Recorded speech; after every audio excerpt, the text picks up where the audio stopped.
वायफळेत भीषण आग, इलेक्ट्रिक व फुटवेअर दुकान जळून खाक, 4 ते 5 लाखांचे नुकसान।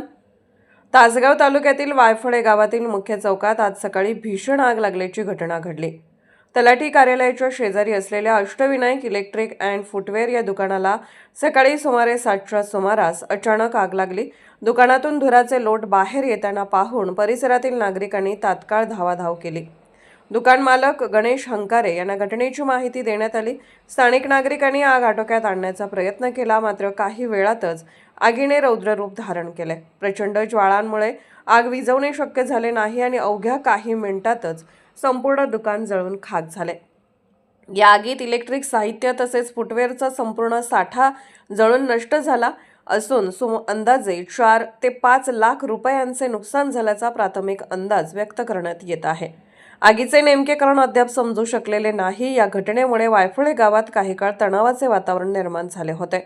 झालेल्या नुकसानीमुळे लोकांच्यातून हळहळ व्यक्त होत आहे। महाराष्ट्र मराठी न्यूज वायफळे। महाराष्ट्रातील प्रत्येक जिल्हा आणि तालुका अपडेट बातम्या पाहण्यासाठी Maharashtra Marathi news channel subscribe करा।